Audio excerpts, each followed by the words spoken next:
Kabayan, sa kabila ng mga iba't ibang imbensyon at mahusay na teknolohiya ng ating kasalukuyang panahon, ay may mga sakit pa rin hindi malunasan ng medisina o ng gamot.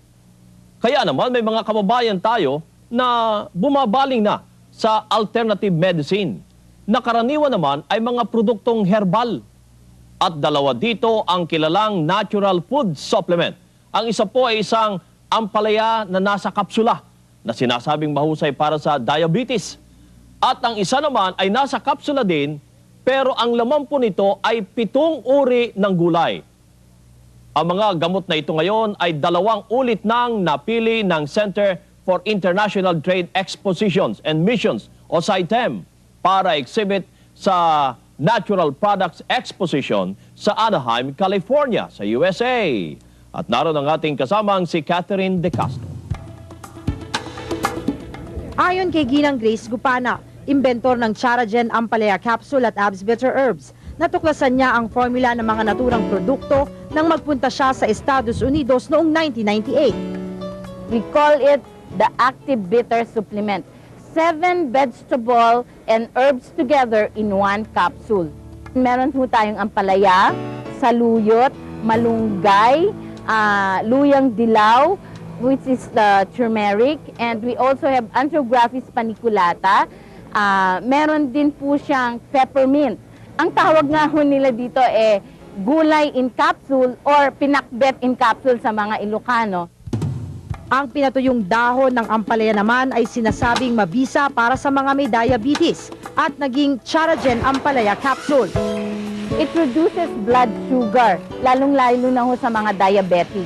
It lowers down cholesterol levels, lalo dun din po sa mga high blood kasi it's good for blood circulation. Alam niyo po, ang mayamang nutrient o ingredients na makukuha natin sa ampalaya yung iron. And it's fiber, so yun pong kinakain natin, dinidetoxify natin, nilalabas din ho natin sa ating katawan. Isa sa mga nagpo-promote ng herbal medicine mula noong Secretary of Health pa siya ay si Senator Juan Flavier. My first bill in the Senate was the traditional and alternative medicine. Dahil nga sa paniwala ko ng ating laban lamang tungkol sa gamot, nakasalalay sa herbal dahil sa napakamahal ngayon ang mga gamot na binibililan.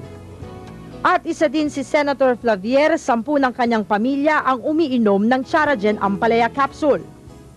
The best effect has been on my second son, Juanito Flavier, who had an elevated blood sugar and elevated uric acid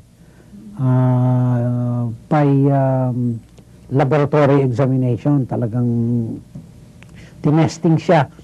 And after several months of taking ampalaya leaves, the blood sugar and the uric acid levels were brought to normal. It's a good food supplement for the body because you see, ampalaya is a very healthy food, and the beauty of this is nasa capsule na kaya very convenient. Si Ginang Raquel Tanedo, may diabetes, ay naospital noong nakaraang Disyembre at tinaningan ng doktor na puputulin ang paa dahil malala na ang sugat niya dito. Subalit nang hindi na makaya ang gasto sa ospital, ay inilabas siya ng kanyang anak at iniasa sa Diyos at sinubukan ang Ampalaya Capsule. Kundi po dito, hindi ako gumaling. Kaya po ako nagpapasalamat sa may gawa nito. Bali po, 2 tablets per after meal po ang pinapainom ko. Tapos, doon ko po nakita pag inom niya po, lumalabas po yung dumi niya na mabaho, tapos marami pa po. Yung parang lahat ng toxic linalabas niya, parang na-cleansing ho siya nung una. Tapos po, pinapainom po at the same time, dinalagyan po namin yung sugat niya nung ampalaya capsule po. Tapos, madali po siyang nag-heal. Tapos ngayon po, magaling na po siya. Si Ana Mendoza, Director for Promotions and Special Events ng Cebu Pacific at isang diabetic, ay kabilang sa mga unang nilapitan ni Grace upang subukan ang kanyang produkto. No side effects at all. In fact, you feel so good. You feel, you feel alive. I take this 3 times a day, 2 tablets depending on my need, no? If I'm stressed, if I work hard, I have to take a lot, so I get some energy from it too. Si John Michael Amarillo, 12 taong gulang, grade 6, taga Quezon City, at isang diabetic ay 3 taon nang umiinom ng ABS bilang food supplement. Kasi po nakabawas po siya ng insulin. Gradually po, dati po 56 units. And then, bumaba po siya hanggang 36 units. Minsan po, kasi po sa diabetic, hindi po madaling gumaling ang sugat. Pero po nung nagte-take po ako, pagka may maliit po akong sugat, parang normal person lang po na bilis mag-heal. Nung hindi siya nag-abs, basta nag-insulin niya, mainit yun ang ulo. Yung konti lang, napipikon, pag biniro siya. Pero nung nag-abs siya, parang na-relax siya. Ginanahan kumain. Tsaka hindi siya sakitin. Hindi kagaya ng ibang diabetic na may nasa hospital na papacheck. Si Ginang Sheila Luis Chanco, isang artist at may-ari ng isang restaurant, ay may chronic bronchial asthma. Araw-araw ay 1 oras lamang ang naitutulog niya. At bukod dito ay meron din siyang arthritis. 1 araw ay isang kaibigan ang nagrekomenda sa kanya ng ABS. Pag inom ko, nakita ko ba, yung tulog ko na-extend ng 2 hours. Sabi ko, okay yato to sa tulog. Nakalimutan ko ng arthritis. But at the same time, may asthma pa rin ako. Ginawa ko, dinagdagan ko ang dosage. Ginawa kong tig-2 tablets. Unti-unti, humaba yung tulog ko. Sa kabila ng payo ng kanyang doktor ay inihinto ni Sheila ang pag-inom ng kanyang mga gamot na steroids para sa asthma at ABS na lang ang kanyang ininom. After 2 months, totally out na ako sa mga medications ko. And 2.5 years na ngayon, not a single attack, but I've been taking it regularly. I take 6 capsules, 2 each meal. Maging si Dr. Excelsior Valdez, isang general surgeon. Unang-una, yung stamina mo, nag-increase. Pangalawa, yung isang problem namin is yung sa bowel movement namin. It became regular and it's easier to move your bowel movement. Then, I have a pain in my knee kasi meron akong parang new growth of cartilage in my left knee. But from that time on, we've been taking ABS regularly. Wala na talaga. Sa aming mga wives na gustong ma-maintain ang body figure, lalo na sa tummy, maganda yon. Kaya, nung nag-take ako ng ABS, ang napansin ko, hindi masyadong lumalaki yung tummy ko. Tapos, alam mo bang nagsasabi ng ABS, you put it on your table now, yung ABS nyo, yung pinakabata kong anak. Kasi daw, lumalakas din daw siya. And then, ang mga bata, ayaw nila masyado ng vegetables. So, yun ang nakita namin unang-unang reason na ibigay namin sa kanila. Yung benefit of taking in vegetables sa mga bata. Ayaw nila ng slimy, ng mapait, ang ABS na capsulated. Gusto nila i-take.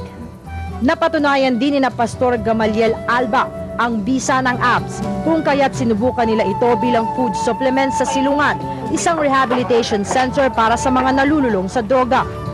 Ang first step kasi ng pagtulong sa mga naging biktima ng droga ay yung ma-detox sila, yung maalis yung toxin na tinatawag. Ano? Sa akin kasi, ay hindi po pwedeng alisin ang drugs, napapalitan mo ng ibang drugs, no?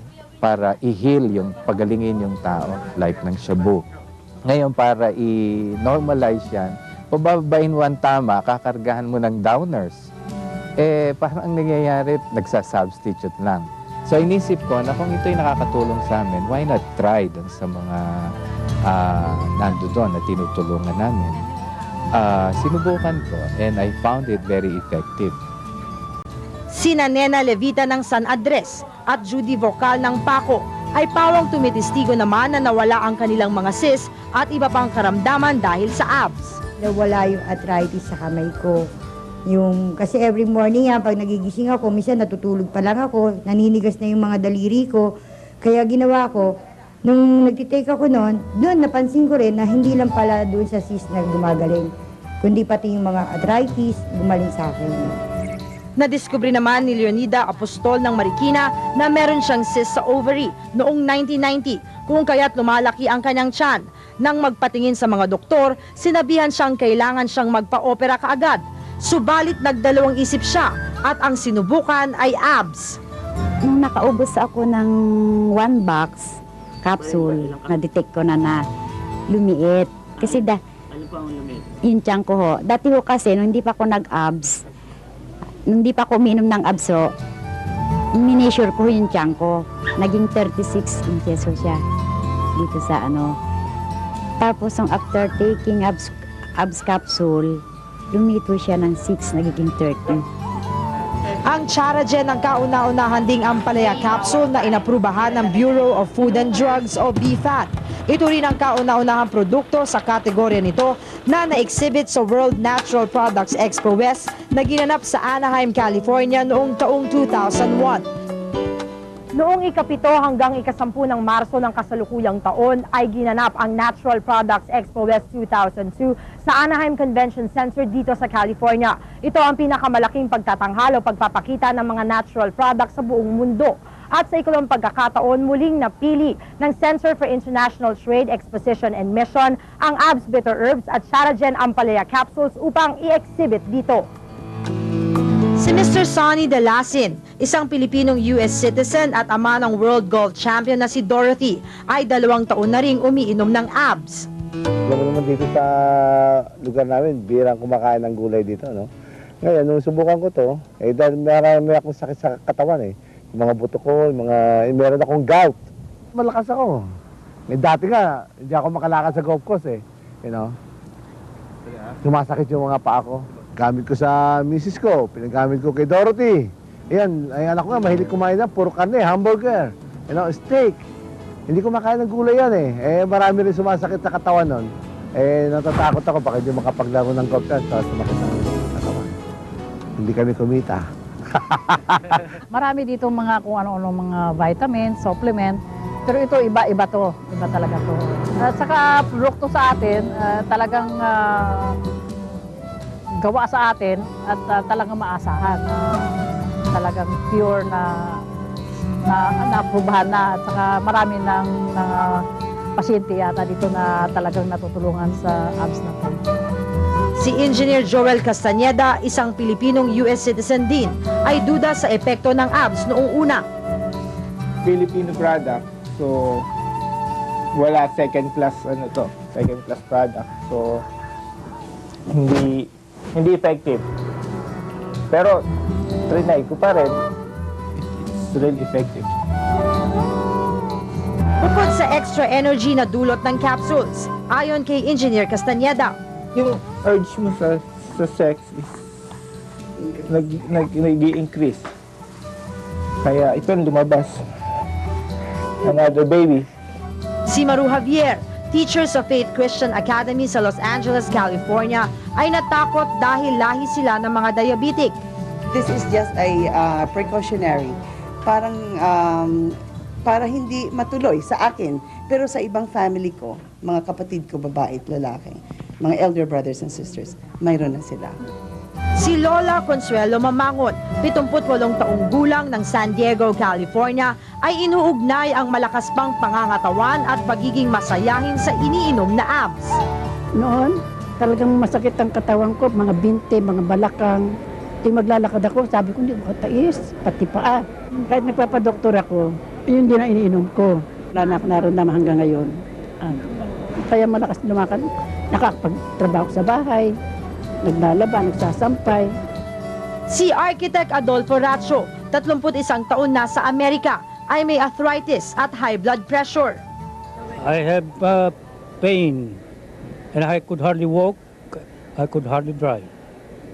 Now I feel better. As a matter of fact, I drove 25 miles today from Los Angeles to the convention center. Maging mga dayuhang tulad ni na Michael David Garrick ng San Francisco at Veronica Natividad, isang guro ng Los Angeles, California.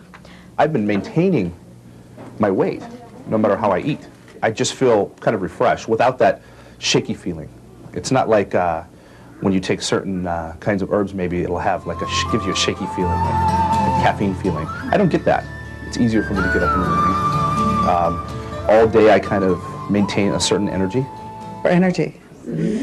And I think it helps me clean out all the toxins in my system, and it releases, just makes me feel cleaner inside.